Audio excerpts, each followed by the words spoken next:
Hello and welcome to The Ripple Impact, the podcast where we dive into those fascinating small moments, big decisions and unexpected ripples that create waves of change in brands, businesses, leadership and in life.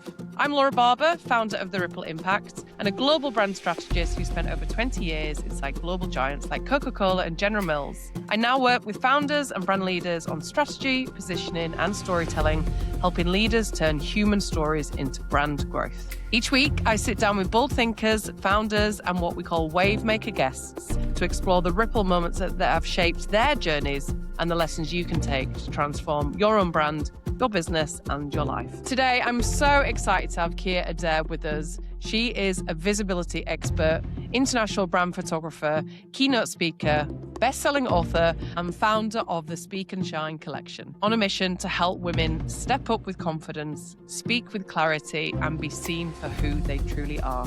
What I love about her work is that it goes far beyond visibility as a tactic.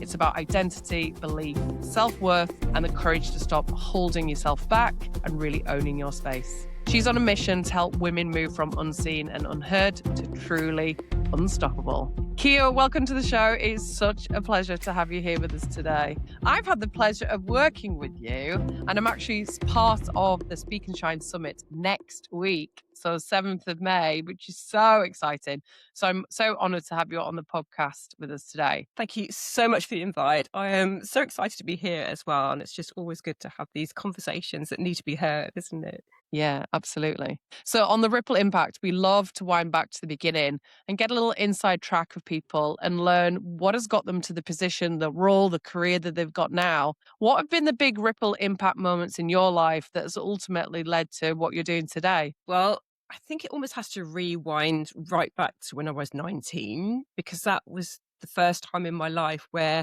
I really owned being me and who I wanted to be. And in those days, it was quite rare to do what I did, which was literally buy a plane ticket, get to the airport for the first time ever, getting on a plane.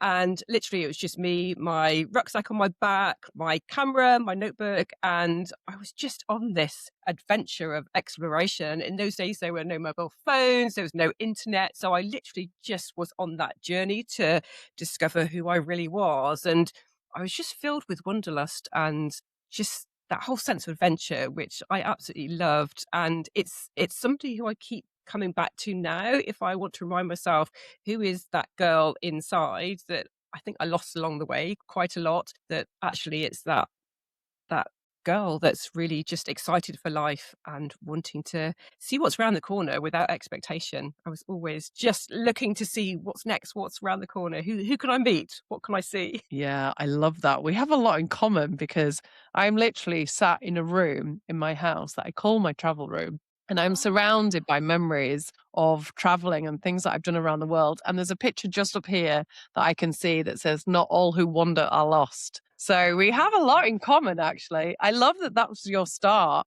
And was it travel that led to the photography side of your career and your role? Is that gone hand in hand in terms of travel and taking photos around the world? Partly, because I discovered that the passion that I'd had all my life really then became real, because it became the reason why I would go that extra mile, like why I would get up at 3 a.m. to climb a volcano in Costa Rica to get the sunrise at the top of this volcano. It'll be why I would go to places that was all about capturing the moment. And a lot of the people that, were around me thought I was absolutely mad. And it's quite often why I traveled on my own, because it's actually quite difficult to be with somebody that's always like, hold on, I've got to get that shot. Or actually, no, I'm going to leave this place at, 5 a.m. because I have to be at that point to really capture that moment. And I would absolutely love to just have my camera in hand and just go off for the day and explore and just wander and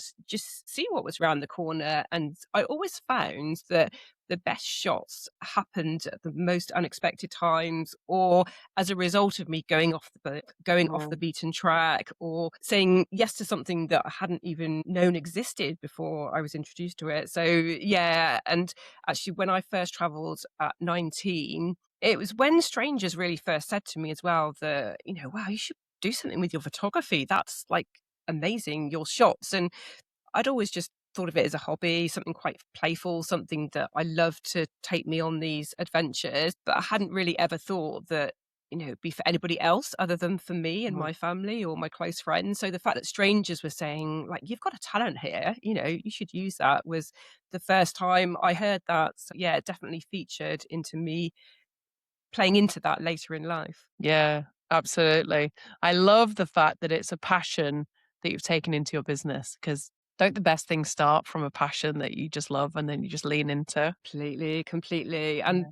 for so long, I tabled it as a hobby, that it wasn't something that was going to be of much benefit to others, or how was I ever going to Mm. make a business out of a passion? Because, like, why would anybody pay for me to take their photograph? Or, like, why would anybody want all the whys? Why me? Why my Yeah. service? Why would that possibly become more than just a hobby? So yeah, I put it on the back burner for a large portion of my life, because I didn't believe it could be anything more than that. But there's some light bulb moments that came later that were very much going back to that person of, yes, it was there all the time, but I actually needed somebody to point it out to me.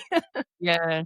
And what were those light bulb moments that then turned you into doing brand photography? Because that's, from a passion project and something you just love into actually this is part of my business. How did that all come about? So it was really when I was having a conversation with my very first business coach, and I was struggling with that particular business. And she said to me, "Well, what did you always want to do?" I said, "Well, photography." And, asked Mm. me 10 years ago, and it would have been photojournalism. I wanted to travel the world with my camera. I loved writing. I loved the creative side, but I have a family now. So actually, it's still photography.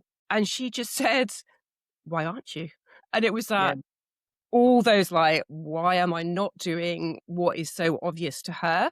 And she actually introduced me to brand photography because I didn't know it existed. And she told me how every quarter she had a personal brand photographer take her social media shots and all her imagery that she needed Mm. for that quarter.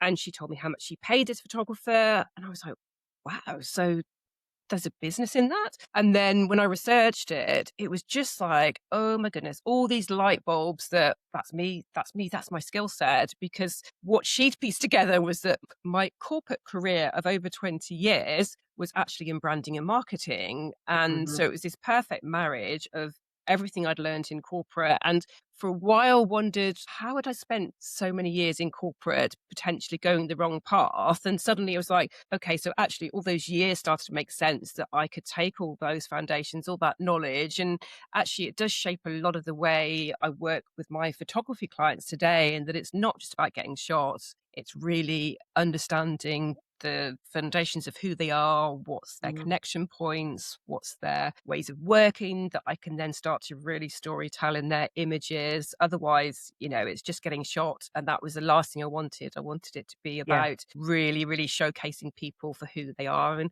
actually going Mm. quite deep, which, some of my clients would say that it felt like they'd been through therapy, because it really unlocked some of these messages and Yeah. stories that they'd hidden for themselves. Yeah, totally. We share so many similarities on similar but different paths. So I work with founders on storytelling, and it's like you said, people go, "Oh, you get it, you see me." And I think it's the same in your world, isn't it? Capturing someone's essence and capturing someone's story in photography is such an art, and being able to really understand who they are to be able to capture something beautiful. So yeah, we work in very similar worlds, just in very, Yeah, very different mediums, so I love yeah, that. yeah, Was there absolutely. anything from your corporate world, you said 2 decades in, global corporate environments. Is there anything you had to unlearn to make that shift from a corporate environment to something, well, certainly that I see as much more creative expression?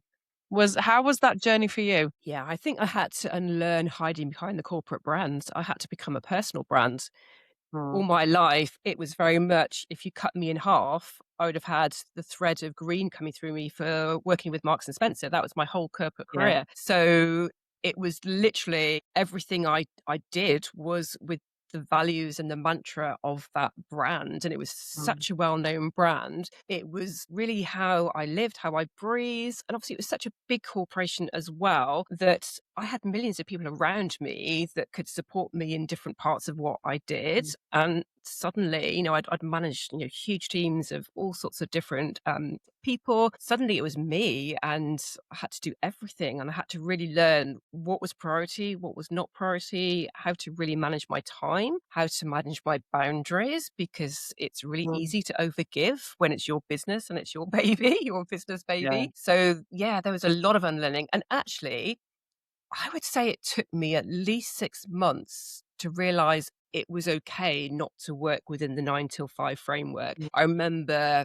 wanting to go to a gym class at 11 o'clock, and my friend saying, "Why aren't you? It's okay." And I was like, "Yeah, yeah, but I've got to think, but you're Yeah. working at 6 o'clock, at 7 o'clock at night. So how about you just embrace the freedom that you've empowered yourself with and not be restricted by these rules that you have to Mm. be in a certain place at a certain time in corporate?" And it was really interesting how I actually had to wake up to the fact that I'd got this freedom. And so actually it was okay to go for a walk at 9 o'clock in the morning. I didn't have to be sat at my desk. And actually that's a wonderful way to start the day. I would do the school run, and then I'd actually start the day again, because quite often the preschool run was quite hectic and nothing of that was about me. So it was like, actually, I'm going to reset with a walk through the park at 9 o'clock in the morning, and then I start my day. And that was really empowering to have that realization. But yeah, it took quite a while to lose that way of working and lose that employee mindset, really step into the entrepreneur mindset, which I started to develop towards the end of my corporate career, but it was still very much, the employer was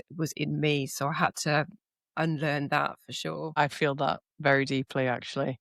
Yeah, I can resonate with a lot of what you're saying about the unlearning. I feel that too. So take us from brand photography into the world that you do now. What has been the big moments to ultimately what you're doing today? So ironically, it was starting to feel like I was hidden again, a bit like, I was hiding behind my corporate brand in my corporate world. I was hiding behind my own camera lens, and I was helping all these amazing women become visible. And I felt like I was walking my talk and showing up as they were. But I've realized I was actually keeping myself really small by being, I would say I'm not just, any old photographer. I'd use the old, M&S strap line. I've got the audacity to say that because I've spent 22 years in that brand. So Yeah. I'm not just any photographer. I'm this, this, and this. But I could see that to many that wasn't enough authority to Mm. take me anything other than, oh, you're just another photographer in the room. Because it felt like every room I entered, there were at least three, four, five, 10 other photographers who were all talking about how, they could capture your essence and, be your personal brand photographer and tell your story. And, looking back now, I could see that actually I wasn't standing in my own power. I wasn't standing any Mm. differently from anybody else. So I had to do something to really change the conversation and show that I was actually more than just a photographer. I was more than somebody that was just going to take your picture and tell your story. There was a bigger picture to me. So I decided that I wanted to speak and take to the stage. And I had all this years in corporate. I mean, the kind of biggest role within my corporate career was heading up visual merchandising across Central Europe. So I had a team of people. I had to work across 6 different countries, 6 different languages, 6 different cultures. So I learned how to speak across all those different Yeah. styles and places. And I would talk in front of hundreds of people. And I felt really comfortable doing that.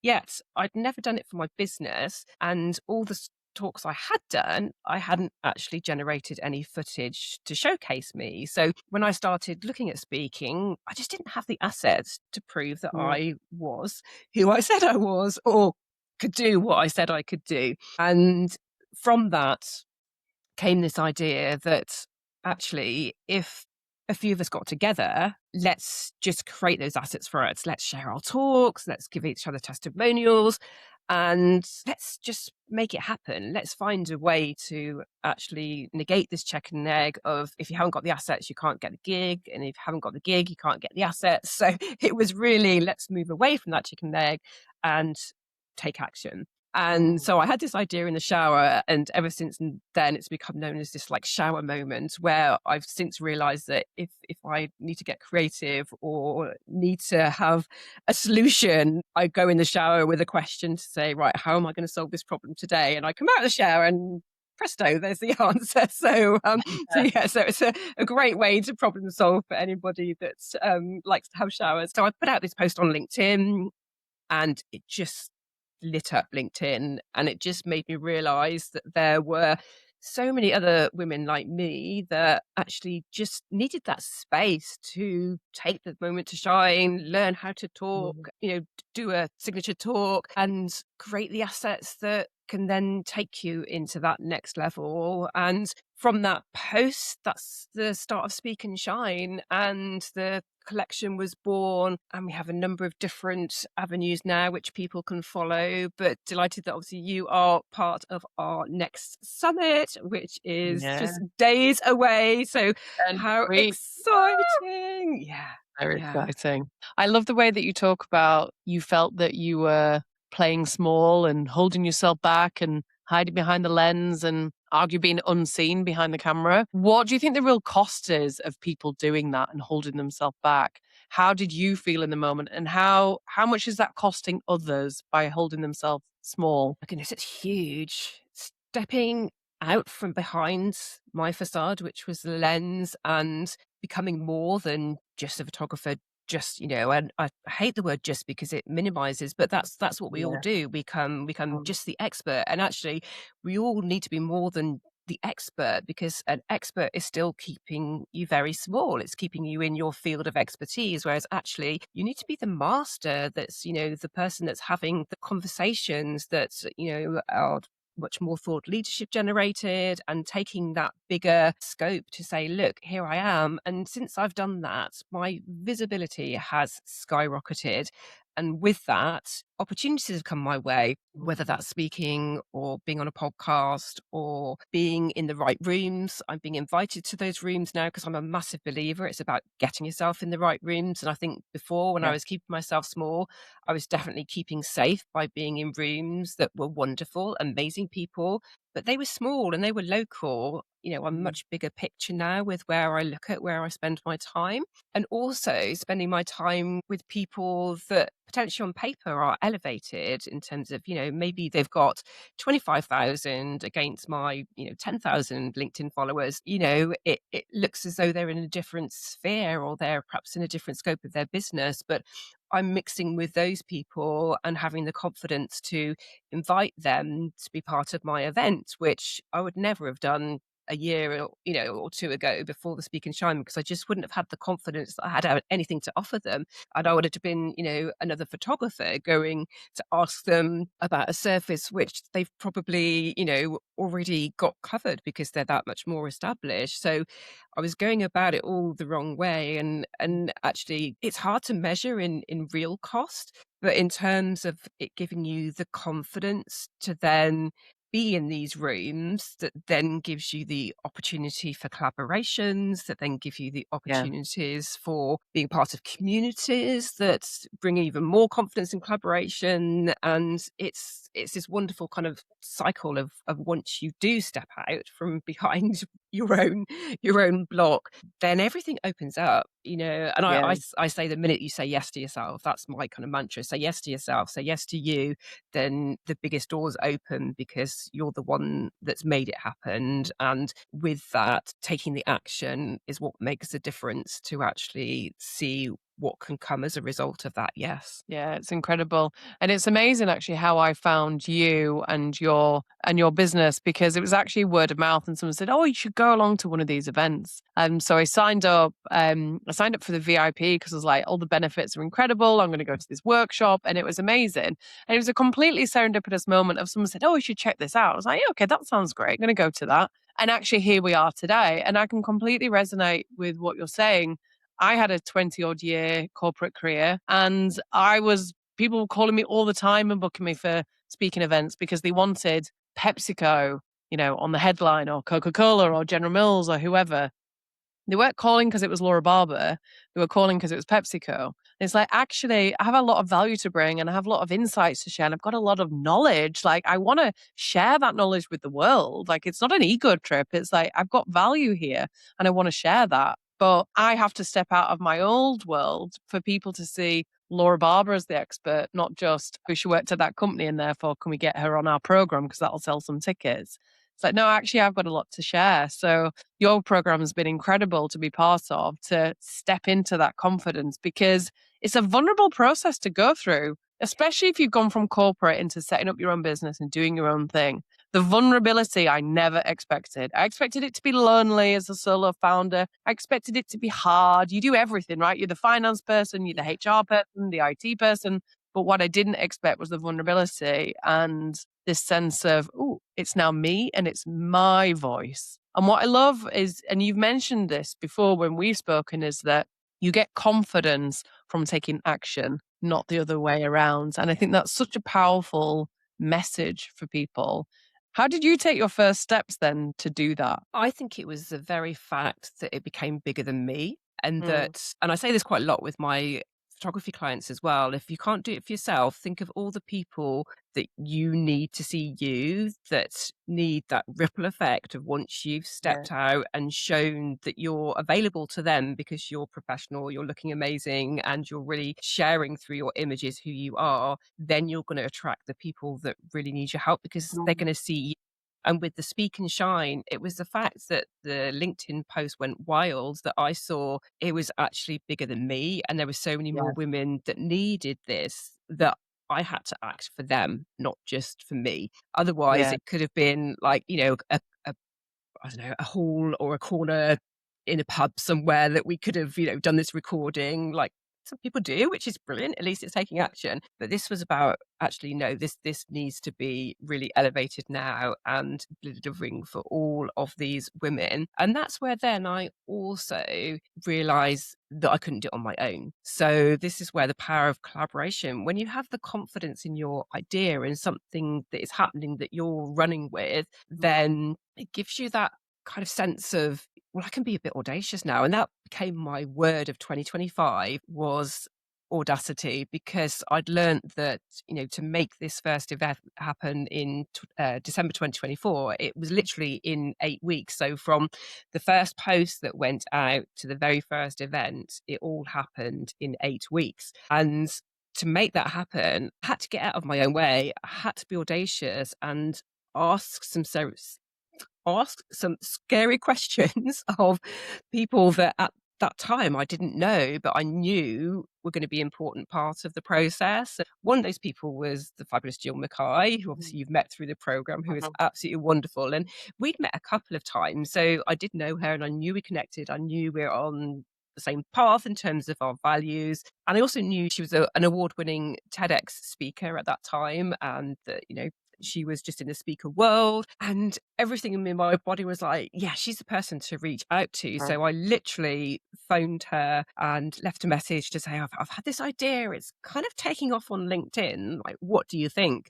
And she came back with the fact that, wow, this has got legs, and no, not just little legs. It's like, the millipede, centipede of legs of an idea that, like, I'm in. And I was like, oh, wow, okay. So then she really went on a mission to really pull together, how to help speakers go from scribbles on a page to developing your script and, getting stage ready, which allowed me the space then to create the event and, all the detail that's evolved around that, and, getting the panelists and keynotes and having all of those conversations. So we're very different in our skill sets, but we are very similar in our values and our way of working, and the fact that we actually get on. I think are three of the factors that are really important when you're looking who you collaborate with. And so I was absolutely delighted when I made that call, because it just gave me the encouragement to run even harder with this idea. And like I say, just it had to happen before the end of 24, because that had been my goal, that I wanted to be on stage and speak to an audience before the end of 24. So when I'd had this idea, I literally had until the end of 24, which at that time was just weeks away. So that also gave the momentum to take the action, because I had that goal in my mind that I wanted to achieve, not just for me, but all these other women as well. Yeah. Oh, incredible. We'll talk about the program, I'm sure, shortly. For anyone that's listening who's thinking, oh, well, I don't really want to be on the stage. I don't want to do presentations. I don't want to do speeches. I don't want to be on a TEDx, or I don't want to.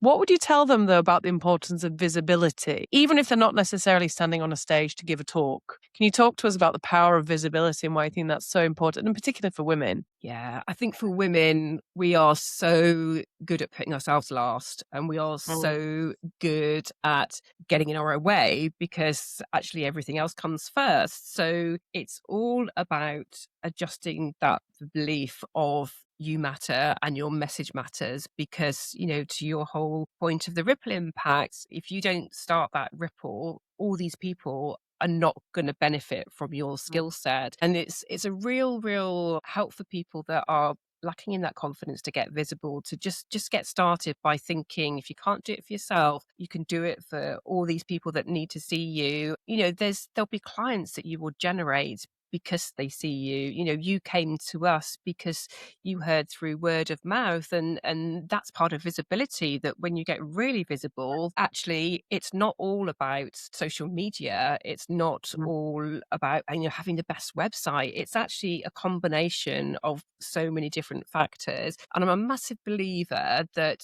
we all have our own visibility code. So what works for one person won't necessarily work for somebody else, and so it's finding the elements that work for you. And it's not just one thing. It's not just showing up on social media. In fact, that's probably the worst thing you can do, is actually just rock on, show up on social media and then do nothing with it. It's about, wherever you are, really building those conversations and building those relationships, so that you're behaving as a human, you're behaving as if you would in real life. So whether it's on a podcast or speaking on stage, wherever it is that you are sharing a message authentically that people can connect with, and getting visible is everything. And it's something that, when you're hiding and diminishing yourself, then you will not feel great about your business, because you'll be capping your potential, because you'll be setting yourself into the small rooms, you'll be setting yourself into the small capability of, being the expert. But actually, the minute you can unleash yourself into getting into that wider space. And like I say, it could be in numerous different ways. It could be that actually you prefer to speak on podcasts like today. This is, increasing visibility, because I think podcasts are incredible for reaching different audiences and talking very conversationally. Is that such a word? In a talking in a conversation? So that it's not necessarily as primed as speaking on stage. So for a lot of Yeah. people, that's really powerful. It could be that you want to be an author. There's so many different ways that you can increase your credibility, and that will increase your visibility. Because, like I say, there's definitely an equation which we actually work through on another program which we run, called The Society, where there's 5 C's of visibility. And over the 6 months, we go through these and ultimately crack everyone's individual visibility codes. So we work through what is the right element for each person that will allow them to then do the things that they need to do. It starts with clarity of message, and very early in the process, it's about gaining the confidence, because when you have those two, then you start to take action and do the creation piece, which is the speaking on podcasts, the speaking on stages, the writing of a book. And those things give you the credibility. And from that credibility, you then have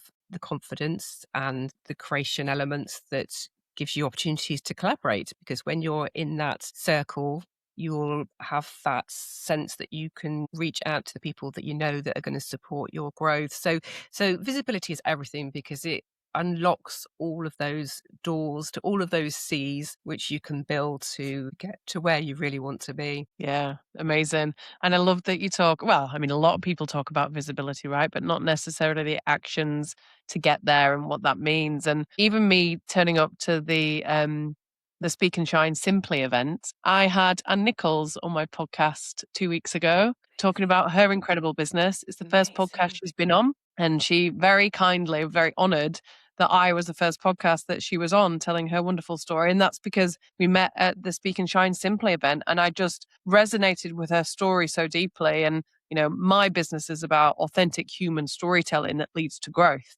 And that's absolutely what Anne's doing in a charity context. But we met through that event. So she got on my podcast because we met, and I was like, "Your story is amazing. Let's talk." And there we go. So it's incredible, just as you say, being in the right room, around the right people, having the right support, that camaraderie, and the space to really let your story shine is such an incredible platform that you're giving people. So thank you, because I'm a massive fan, of course, because I'm going to be at the summit next week, which is really, really exciting. And thank you for being a part of it. I mean, I was so delighted when you came as a VIP to the Simply, so we got to meet you for the first time. And thank you to Victoria, who Yeah, actually suggested you came. So, she's a brilliant part of our community. She's been in the audience. And I think I love the journey you've had, that you've come to the audience, you've absolutely enjoyed being a part of events, and just knew then that that was the opportunity for you to come onto stage. I love that about the events, that you can just see how people get the light bulb moments, yeah. and you've been such a pleasure to work with. I cannot wait for you to get Oh, thank onto the you. stage on the 7th of May, because I know your talk is going to be so empowering for everyone to hear. Yeah, I'm so excited to deliver it. And you know what? It's a vulnerable moment for me stepping on the stage. And, it's an 8-minute talk that is memorized. I don't have corporate slides behind me. I don't have data behind me, someone else's message. This is my message. So it's such an incredibly powerful thing. And I'm so excited to be part of this community and to share the message more broadly. Victoria, who you mentioned, Victoria and I used to work together at General Mills, and Victoria's been on this podcast. So it's incredible. You know what? It comes up in the podcast all the time. These serendipitous moments where something happens, but it's you taking action that means that something actually happens as a result. But these serendipitous moments come up all the time.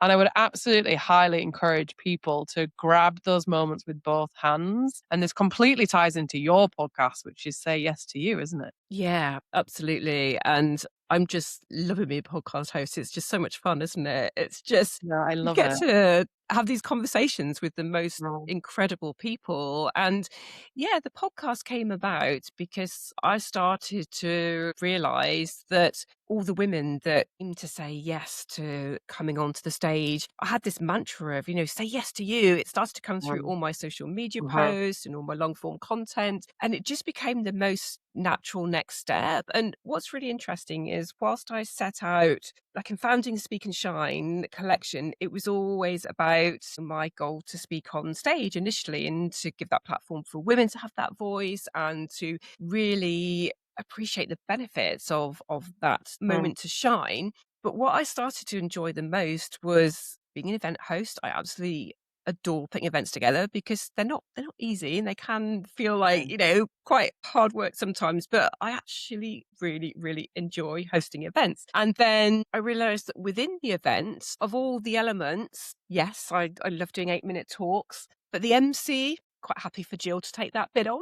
The interviewing of the panel and the keynote guests, I absolutely adored it. And I just started to Yeah. feel like I was really coming into my own, of just being Mm, somebody that was able to interview quite naturally. It's not something I'd ever mm, really considered was part of my path. So it became really natural then to say, well, yeah, a podcast is the next thing, which obviously there's a lot of people in my world that want to have speaking as part of their visibility. So it gives an opportunity for me to give that opportunity to them. So that's brilliant.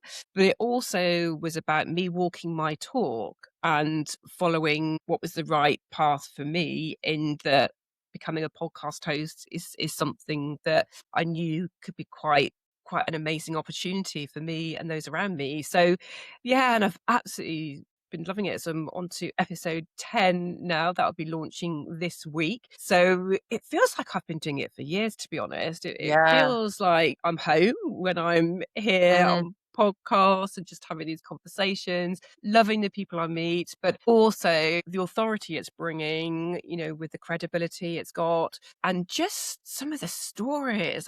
yeah. Wow, they've been really, really kind of goosebumpy moments where Totally. just been really honoured to have amazing guests and honoured to be invited here, which is all part of the story, being a podcast Yeah, host. So absolutely.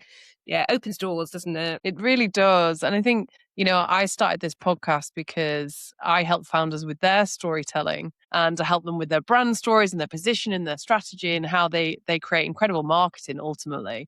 But actually my job isn't marketing, my job is storytelling. And that's the bit that I've always been deeply passionate about and I love so much. And as you said, getting incredible guests on to hear their stories is such an honor. And like I just think there's so much magic in people's stories. And what's interesting is that even some of the most incredible people that I've had on my podcast, some of them have said to me, "Why do you want me on? My story's not really that interesting." And I'm like, "Are you kidding?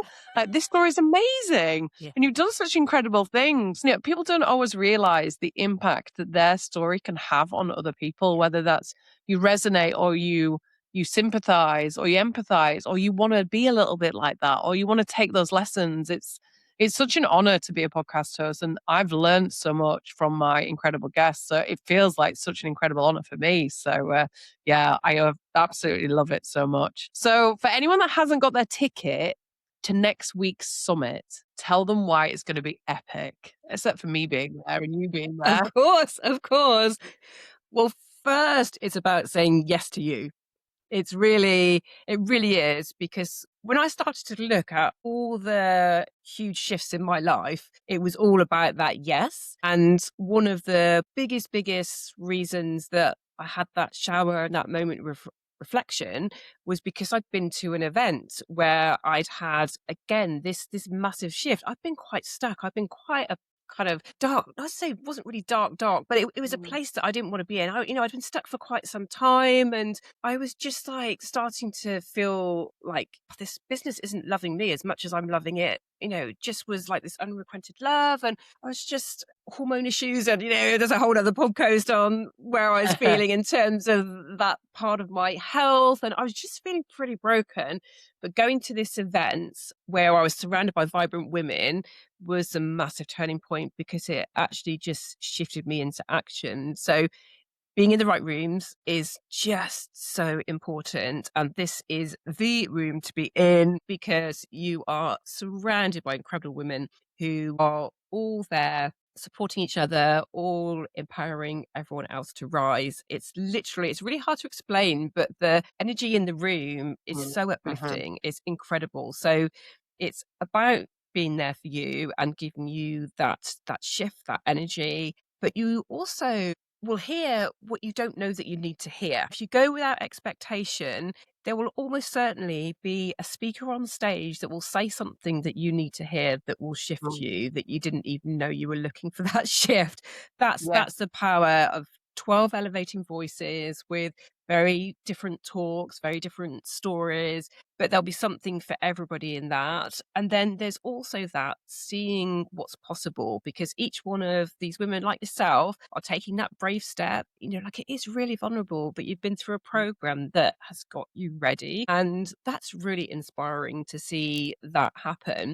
And not only that, there's a panel discussion with 4 incredible women that have got so many bold stories. So the theme of the event is empowering women to be bold. So all the talks be on that theme. The panel discussion will be on that theme.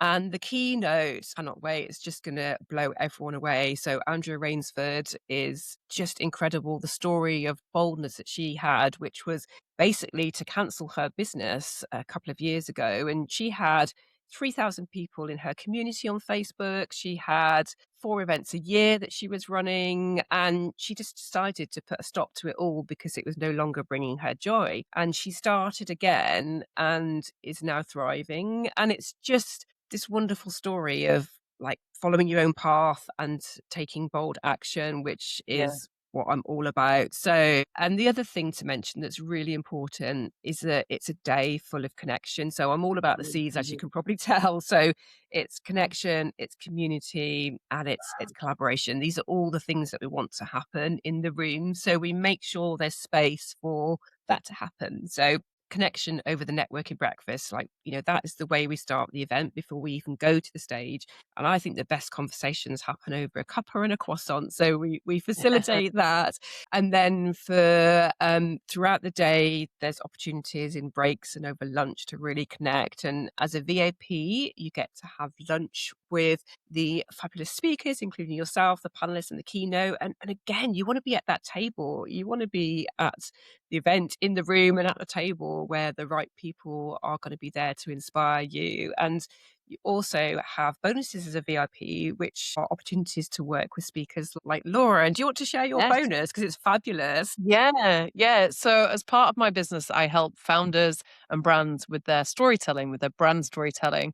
And often, as part of the program, I do a power hour with my clients at the beginning to really unearth what's working, what's not, what are your challenges, what's sticking, what's awesome, where are you coming unstuck. So, as a bonus to any VIP guests that are coming next week, you get a power hour with me for free. It's like the biggest bargain of the century. So we will go through your business and find out what's working, what's not. And I will give you some hints and tips on how to get even better storytelling. So please sign up, because I'm telling you now, the power hours are good. If nothing else, just to give you a sense of clarity and direction of where you're going. I know you said in the 5 C's, there's really 3 that really connect at the summit. So connection being one of the biggest ones. But I would also say, I think you cover all 5, because I totally got a sense of clarity coming to one of your events, because I was like, oh, yeah.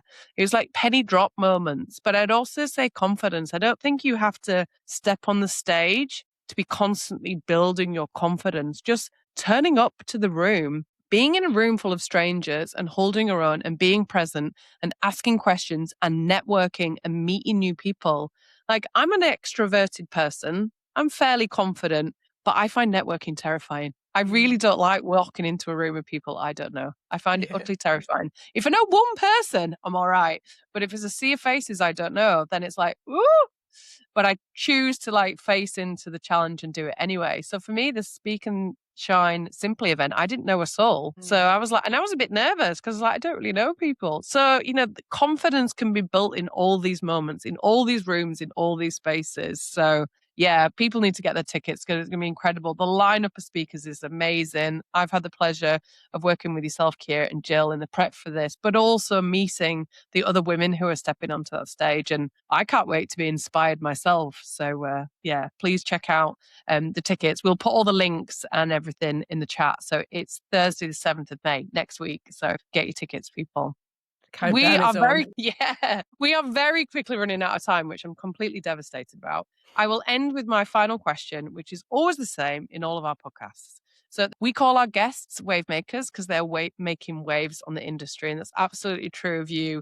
Creating this confidence wave within women and speakers and visibility is just incredible. So thank you personally for that. What advice would you give to aspiring wave makers? I would say trust your intuition. When I started to really lean into what was right for me, that's when the shift started to happen. And it comes back to when I started saying yes to me. I spent many years following other people's paths or the shoulds or the things that I thought were the right thing to do because that's what society told me, or that's what, I had a degree in science. So therefore I was academic. And so I needed a blue chip corporate career. All the reasons that actually brought me here today, and the reasons that I'm now on this path is because I stopped and took the decision to walk away from what was expected of me and trusted myself. And it's not always easy to do, but I think when you take the action to the point you made before,